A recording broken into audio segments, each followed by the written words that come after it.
perkenalkan, nama saya Ella Karnia Tumilaar, NIM 2114201019. Saya adalah mahasiswa Fakultas Keperawatan, jurusan Ilmu Keperawatan di Universitas Pembangunan Indonesia Manado, kelas A1 semester 1. Saat ini saya akan menjelaskan tentang asuhan keperawatan postpartum. Postpartum atau masa nifas adalah masa pulih kembali mulai dari persalinan selesai atau keluarnya plasenta sampai dengan pulihnya alat-alat reproduksi seperti keadaan sebelum hamil. Berlangsung kira-kira 6-8 minggu. Kembali ke keadaan sebelum hamil dalam waktu 3 bulan. Etiologi. Penyebab perdarahan postpartum menurut Rustam 2000 antara lain antonia uteri.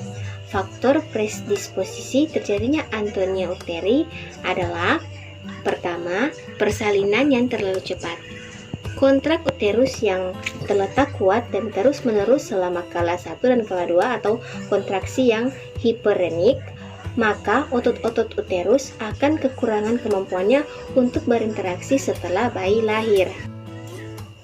Yang kedua, umur terlalu muda atau terlalu tua, kurang dari 20 tahun atau lebih dari 35 tahun.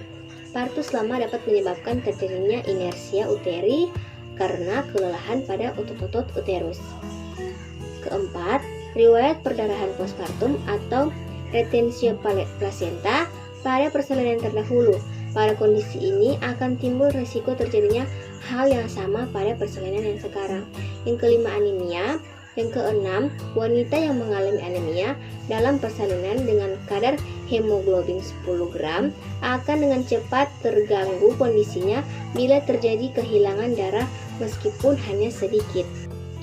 Manifestasi klinis. Pertama, antonia uteri.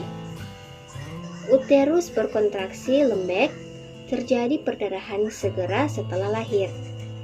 Yang kedua, robekan jalan lahir.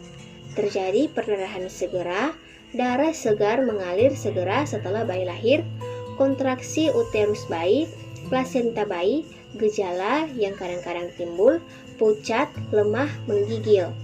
Yang ketiga, retensio placenta. Plasenta belum lahir selama 30 menit, perdarahan segera, kontraksi uterus bayi. Yang keempat, tertinggalnya sisa plasenta, selaput yang mengandung pembuluh darah ada yang tertinggal, perdarahan segera. Yang kelima, inversio uterus. Uterus tidak teraba, lumen, vagina berisi massa, pendarahan segera, nyeri berat. Penata laksanaan. Menurut Master Roh 2013, penata laksanaan yang diperlukan untuk klien dengan postpartum adalah sebagai berikut. Yang pertama, memperhatikan kondisi fisik ibu dan bayi. Yang kedua, mendorong penggunaan metode-metode yang tepat dalam memberikan makanan pada bayi dan mempromosikan perkembangan hubungan baik antara ibu dan anak. Yang ketiga, mendukung memperkuat kepercayaan diri si ibu dan memungkinkannya mengisi peran barunya sebagai seorang ibu, baik dengan orang, keluarga baru, ataupun budaya tertentu. Komplikasi. Komplikasi perdarahan postpartum primer yang paling berat yaitu shock. Bila terjadi shock yang berat dan pasien selamat, dapat terjadi komplikasi lanjutan yaitu anemia dan infeksi dalam masa nifas. Infeksi dalam keadaan anemia bisa berlangsung berat sampai sepsis.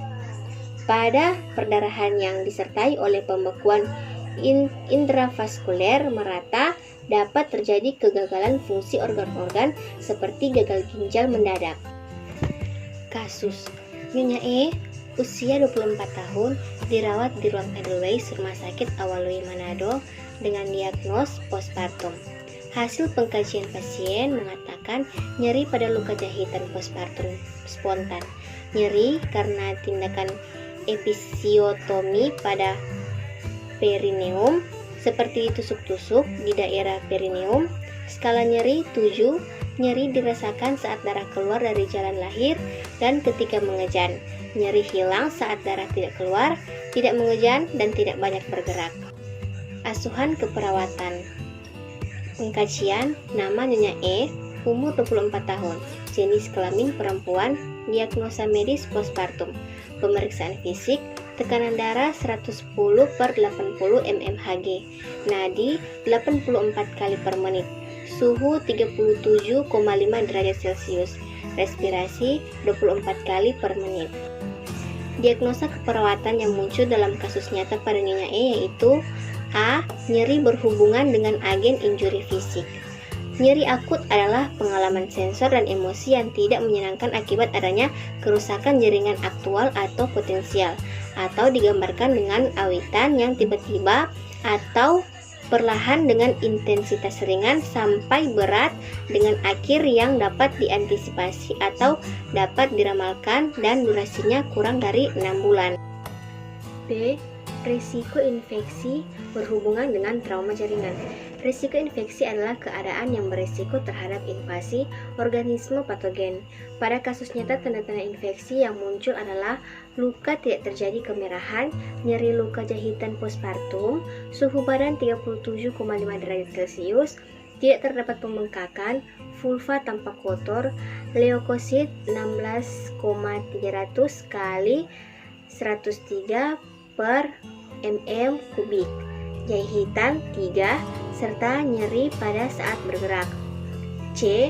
Kurang pengetahuan berhubungan dengan kurang informasi tentang perawatan payudara. Puting pendek, tetapi jika masalah ini tidak diangkat, maka akan menimbulkan masalah dalam menyusui.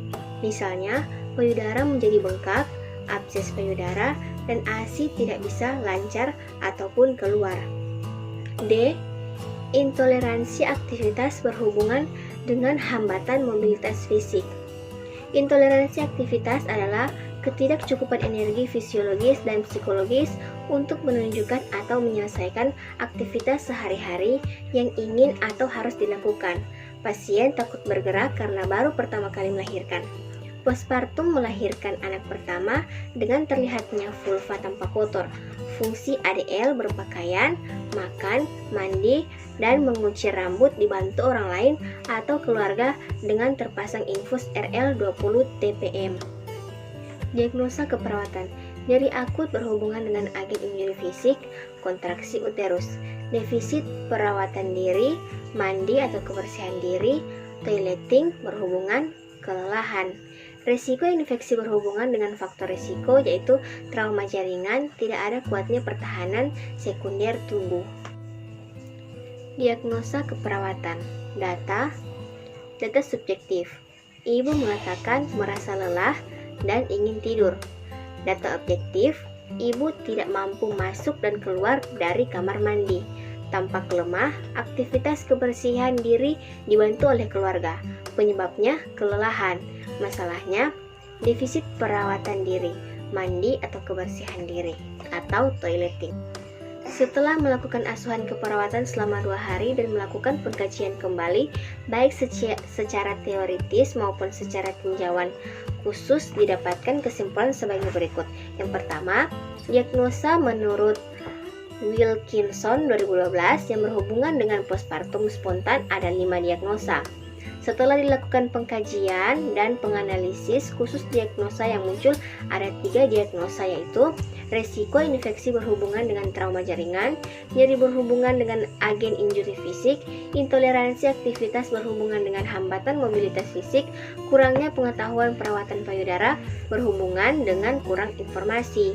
Yang kedua, intervensi yang muncul pada teori tidak sepenuhnya dijadikan intervensi bagi penulis dengan pengelolaan pasien dikarenakan kondisi dan situasi pasien dan kebijakan instansi rumah sakit.